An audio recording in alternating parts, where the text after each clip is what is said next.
नमस्कार। Takshashila online classes में आप सभी का स्वागत है।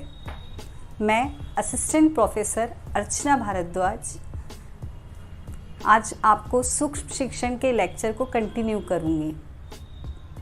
पिछली बार हमने पढ़ा था कि सूक्ष्म शिक्षण के कौशल के बारे में पढ़ा था, जिसमें सबसे पहला कौशल था प्रस्तावना कौशल। आज हम उसी के आगे पढ़ेंगे। दूसरा कौशल होता है प्रस्तुतिकरण, है ना। आइए हम देखते हैं प्रस्तुतिकरण।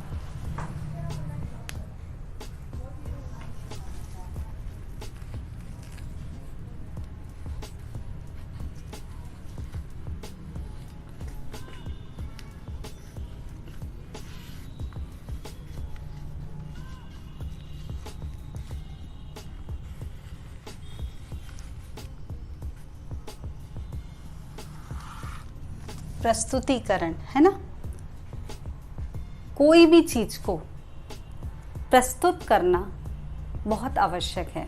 ये सभी को ये कला आना चाहिए। हमने यदि किसी कार्य को कर लिया और उसे प्रस्तुत करते नहीं बना तो हमारा वह कार्य बेकार हो जाएगा। अर्थात क्या हुआ, किसी भी कार्य को करने के पश्चात उसे सुनिश्चित व्यवस्थित रूप से प्रस्तुत करना ही क्या कहलाता है, प्रस्तुतिकरण कहलाता है। देखते हैं इसका शिक्षण में क्या उपयोग होता है। आइए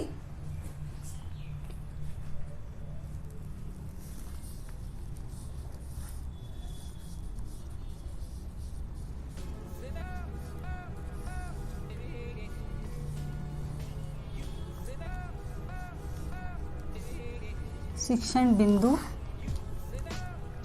बिंदु लेते हैं। कुछ कॉलम बनाने होते हैं इसमें हमको। शिक्षण बिंदु, फिर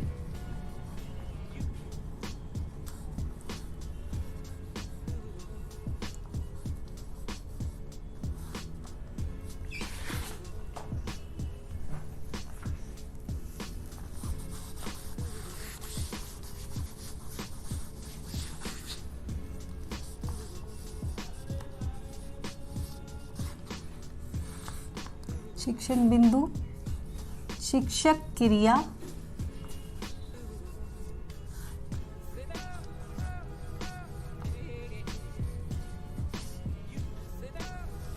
इसका कॉलम थोड़ा सा बड़ा बनाएंगे।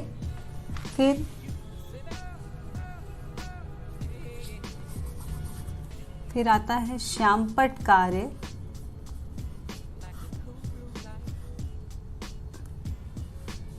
श्यामपट्ट कार्य,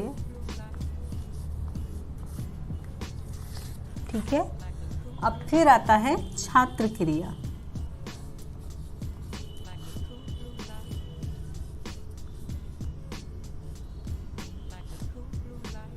छात्र क्रिया। ये हमने पॉइंट बना लिए सबसे पहले,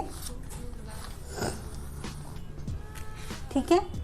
प्रस्तुतिकरण में सबसे पहले हमको ये पॉइंट बनाना ज़रूरी है, तब हम किसी भी चीज़ को अच्छे से समझा पाएंगे कि हम क्या अपनी बात को समझाना चाह रहे हैं। सबसे पहला है शिक्षण बिंदु।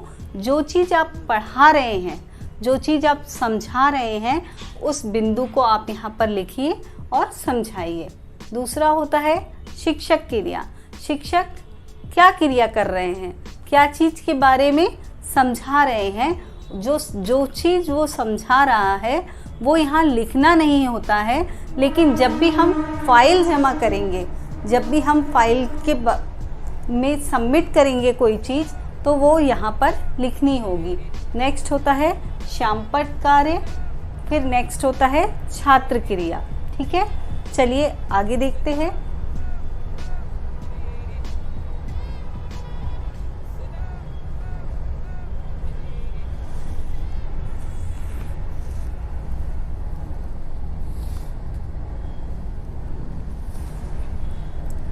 अब शिक्षण बिंदु में क्या आता है, हमने पिछली क्लास में क्या पढ़ा था, हमारा प्रकरण था, क्या प्रकरण था, संज्ञा, है ना। हमने कुछ प्रस्तावना के द्वारा प्रश्न निकाले थे और उस पे जो प्रश्न आए थे, जो निकल कर आए थे प्रश्न, उससे हमने समस्या, कई क्वेश्चन पूछे थे बच्चों से, उससे हमारा क्या निकला था, प्रस्तावना निकल के आ गई थी। तो आज हम सबसे पहले उसके बारे में पढ़ेंगे, जो हमने पिछली क्लास में पढ़ा था। संज्ञा लिया था, हमारा प्रकरण संज्ञा हुआ था, तो आज हम संज्ञा के बारे में पढ़ेंगे।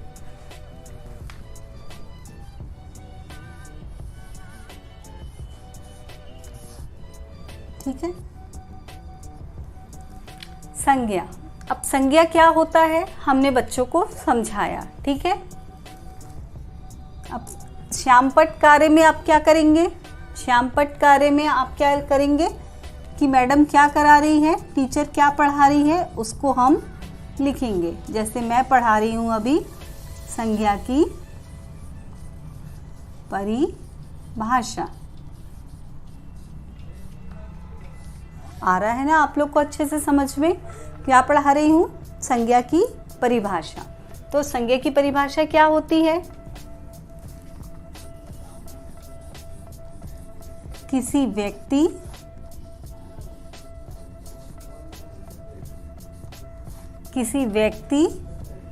वस्तु,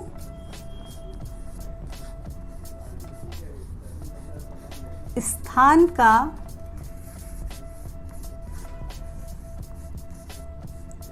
बोध कराने वाले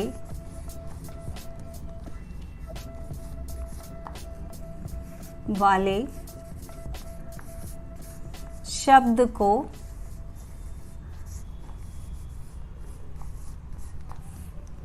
संज्ञा कहते हैं।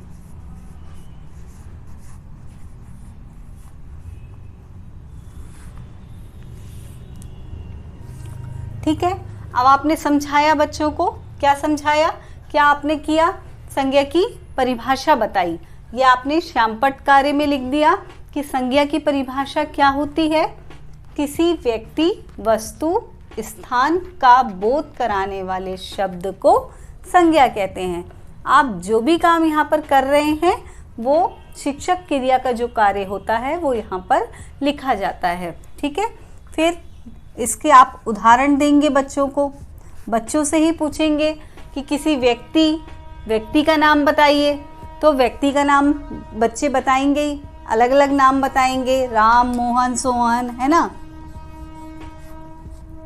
फिर इस वस्तु में क्या आती है?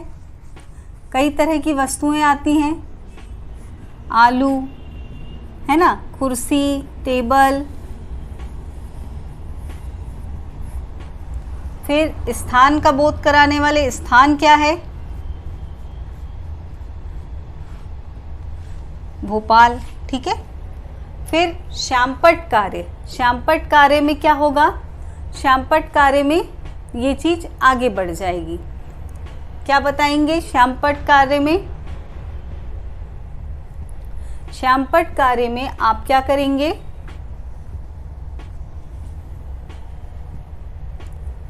यहाँ पर आप बच्चों से देखेंगे, प्रश्न पूछेंगे। ऐसा तो नहीं बच्चों का ध्यान आप जो पढ़ा रहे हैं उस पर नहीं है, है ना। तो बच्चों का ध्यान आकर्षित करने के लिए एक अच्छे शिक्षक को बीच बीच में प्रश्न पूछना बहुत ज़रूरी है। जब यदि वो प्रश्न पूछता रहता है तो बच्चे उसका आंसर देते रहते हैं, जिससे उनको वो चीज़ पढ़ने में बिल्कुल ऊब नहीं महसूस होती है और वो बहुत अच्छे से उस चैप्टर को समझ जाते हैं। तो हमने श्यामपट्ट कार्य में बच्चों से पूछ लिया कि बताइए संज्ञा के उदाहरण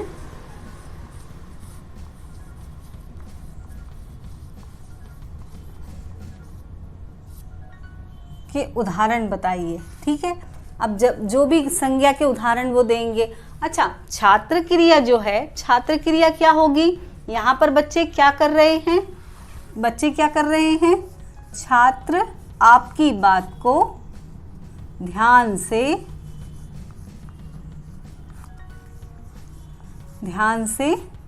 सुनेंगे, है ना। छात्र क्रिया क्या हो रही है?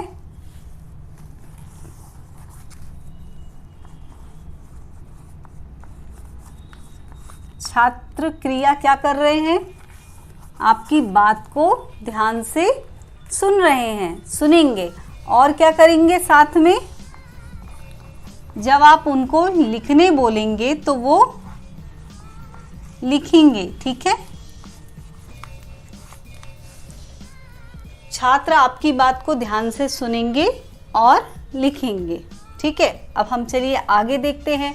अब आप इसके आगे आप क्या पढ़ा रहे हैं? संज्ञा पढ़ा रहे हैं। संज्ञा में आपने सबसे पहले परिभाषा दी। परिभाषा में श्यामपट्ट कार्य में आपने उसके उदाहरण बच्चों से पूछ लिए, तो बच्चों ने उसके जो भी आंसर दिए वो आपने श्यामपट्ट में लिख दिया। फिर छात्र क्रिया में क्या हुआ?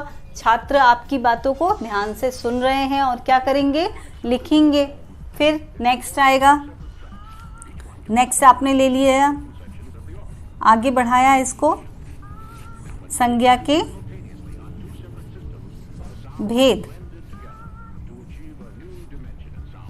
है ना। पिछली क्लास में मैंने संज्ञा और संज्ञा के भेद दोनों के प्रकरण बता दिए थे आपको, है ना, कि कैसे क्वेश्चन निकालेंगे। इसलिए मैंने आज संज्ञा भी ले लिया और संज्ञा के भेद भी ले लिया। चलिए, अब संज्ञा के भेद कितने होते हैं ये क्या करेंगे हम? यहाँ पर श्यामपट्ट में, श्यामपट्ट कार्य में इसको वर्गीकृत करेंगे। ऊपर लिखेंगे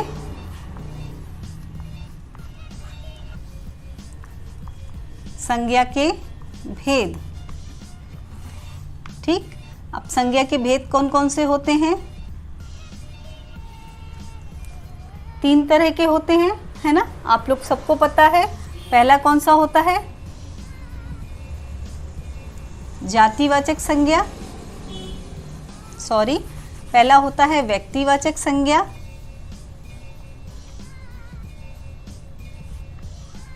व्यक्तिवाचक,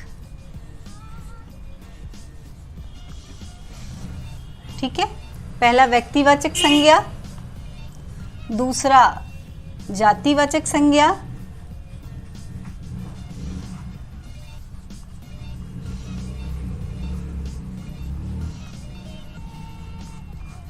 है ना, और तीसरा जो है, आप अपना कॉलम जो है वो बड़े बड़े बनाइएगा जिससे कि श्यामपट्ट कार्य में पूरा आ सके। मैं इसको यहाँ मेंशन कर दे रही हूँ। जातिवाचक, व्यक्तिवाचक संज्ञा, जातिवाचक संज्ञा और तीसरा आ जाएगा, ठीक है, व्यक्तिवाचक संज्ञा और जातिवाचक संज्ञा, ये आपने यहाँ पर मेंशन किया। तीसरा अभी मैं नेक्स्ट उसमें आऊँगी तो आप लोग को तीसरा वो समझा दूँगी। चलिए आगे हम चलते हैं, हम अब इसके आगे पढ़ते हैं। हमने संज्ञा के जो भेद बताए थे, पहला व्यक्तिवाचक, जातिवाचक, अब तीसरा जो होता है वो होता है भाववाचक।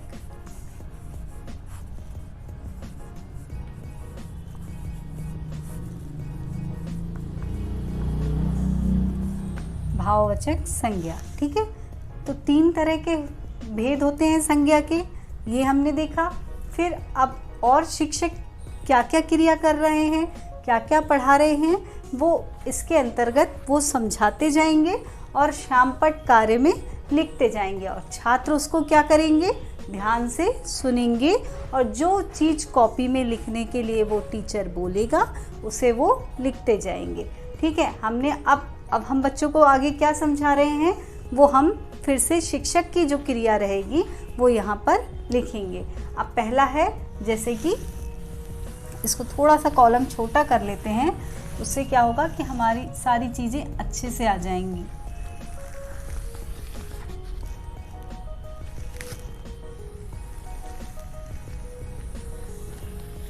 ठीक है, सबसे पहले हम लेते हैं व्यक्तिवाचक संज्ञा क्या होता है।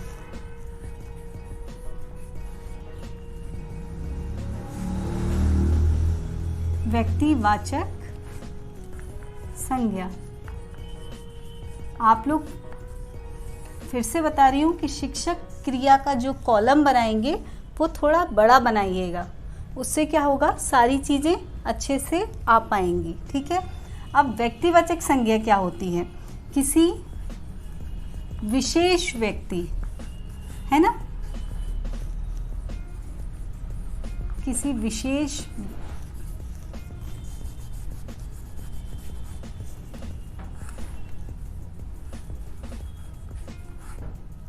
है ना, किसी क्या जो विशेष हो, विशेष व्यक्ति। अब किसी विशेष व्यक्ति की बात की है तो व्यक्ति कौन सा हो सकता है, विशेष कौन है बताइए। जैसे कि महात्मा गांधी, ये क्या है, विशेष में आते हैं। किसी विशेष व्यक्ति, वस्तु और नेक्स्ट आता है स्थान का बोध कराने वाले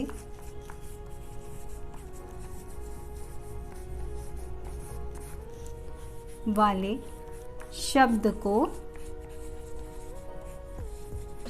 को व्यक्तिवाचक संज्ञा कहते हैं। ठीक है,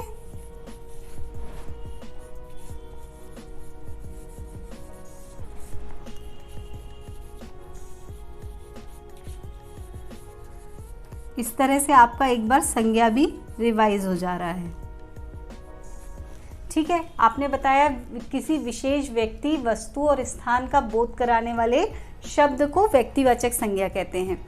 अब बीच में आप क्या करिए, ऐसा ना हो कि बच्चे आपकी बात सुन ही नहीं रहे हैं, तो आप उनसे क्या करिए, प्रश्न करिए। बताइए मैंने क्या बताया था कि विशेष व्यक्ति कौन होते हैं, तो फट से उन लोग जवाब देंगे, आपका तुरंत आंसर मिल जाएगा कि महात्मा गांधी, है ना। यदि ध्यान से सुन रहे हैं बच्चे आपकी बात तो वो बिल्कुल बता देंगे कि महात्मा गांधी।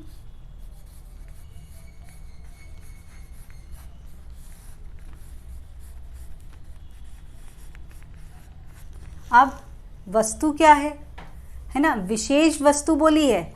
ऐसे तो मैंने वस्तु आप लोग को बताया कि क्या होती है, आलू, गोभी, मटर, चेयर, कुर्सी, ये सब वस्तुओं में आती है। लेकिन विशेष वस्तु क्या होगी बताइए, थोड़ा सा सोचिए, है ना। जो विशेष वस्तु में आएगी वो क्या है, रामायण, है ना। ठीक है, अब फिर क्या है, स्थान। अब मैंने कहा स्थान विशेष होना चाहिए, तो ये क्या हो गया, दिल्ली। दिल्ली कहीं विशेष है। ठीक है, इस तरह से क्या हुआ, व्यक्तिवाचक हमने समझाया। अब यहाँ श्यामपट्ट कार्य आप क्या करेंगे, श्यामपट्ट कार्य मतलब बोर्ड पर क्या समझा रहे हैं, बोर्ड पर आपने क्या किया, इसके और उदाहरण बच्चों से पूछ लिए। तो जो भी उदाहरण वो बच्चे आपको बताएं, आप उसको श्यामपट्ट पर नोट कर दीजिए। ठीक है, और यहाँ पर छात्र क्रिया क्या हो रही है, बच्चे क्या कर रहे हैं, आपकी बातों को ध्यान से सुन रहे हैं और कॉपी पे जो आप बोल रहे हैं वो लिखने के लिए बोल रहे हैं वो लिख रहे हैं। चलिए नेक्स्ट आगे चलते हैं। नेक्स्ट क्या आता है, जातिवाचक संज्ञा। अब जातिवाचक संज्ञा ये सब क्या हो रहा है, ये प्रस्तुतिकरण के अंतर्गत आ रहा है कि मैंने इसको किस तरह से प्रस्तुत किया। नेक्स्ट आता है प्रस्तुतिकरण। चलिए अब हम नेक्स्ट उसमें चलते हैं।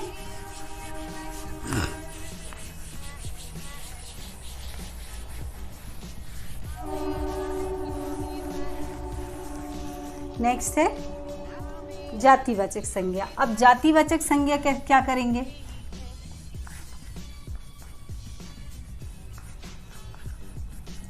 अब जातिवाचक संज्ञा क्या होती है, जातिवाचक में क्या आता है, किसी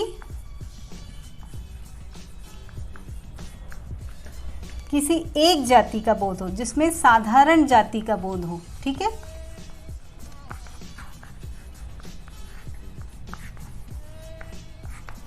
जिसमें साधारण जाति का बोध हो,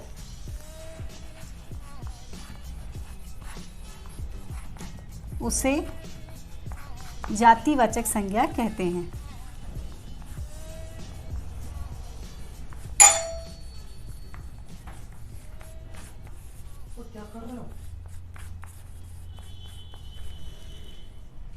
जैसे क्या हुआ, उदाहरण क्या हुआ, है ना, मनुष्य, पक्षी,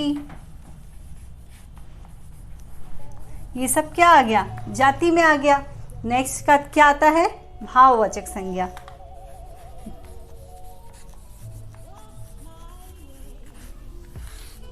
भाववाचक को मैं ऐसे ही समझा देती हूँ जिसमें क्या होता है, अपने गुणों को दर्शाया जाए, जिसमें स्वभाव बताया जाता है, जैसे बुढ़ापा, जैसे मिठास, कड़वाहट, ठीक है, ये सब क्या आता है, भाववाचक संज्ञा में आता है। जिसमें गुण, दशा, गुण, दोष सब चीज़ बताए जाते हैं, उसमें दशा का वर्णन होता है, वो भाववाचक संज्ञा कहलाते हैं। इसका उदाहरण क्या है, मिठास, रोना, हंसना, ये सब क्या है, भाववाचक संज्ञा कहलाता है। ठीक है, इसको भी मैं नोट कर देती हूँ। जो दशा, गुण का बोध कराए ऐसे शब्द को भाववाचक संज्ञा कहते हैं। और क्या हुआ, श्यामपट्ट कार्य क्या हुआ, आपने श्यामपट्ट कार्य में भाववाचक के भी उदाहरण पूछ लिए, बच्चों ने इसका जवाब दिया। क्या जवाब दिया कि मिठास, है ना, ये भी एक भाव है। क्या फिर दूसरा उदाहरण दिया, बुढ़ापा। ठीक है, ये सब किस में आएगा, भाववाचक संज्ञा में आएगा। ठीक है, इस तरह से आज हमने देखा कि प्रस्तुतिकरण क्या होता है। प्रस्तुतिकरण मतलब कोई भी चीज़ को व्यवस्थित रूप से अपनी बात को समझाना, व्यवस्थित ढंग से समझाना, वही प्रस्तुतिकरण कहलाता है। उसको हमने 4 भागों में बांटा, शिक्षण बिंदु, शिक्षक क्रिया, श्यामपट्ट कार्य और छात्र क्रिया। हमने सारी चीज़ों को अलग अलग समझा कि हम जो भी समझा रहे हैं उसको छात्र ध्यान से सुनेंगे और लिखेंगे। ठीक है, आज का वीडियो इतना ही। नेक्स्ट वीडियो में हम फिर मिलेंगे, इसके आगे कंटिन्यू करेंगे। तब तक थैंक यू सो मच।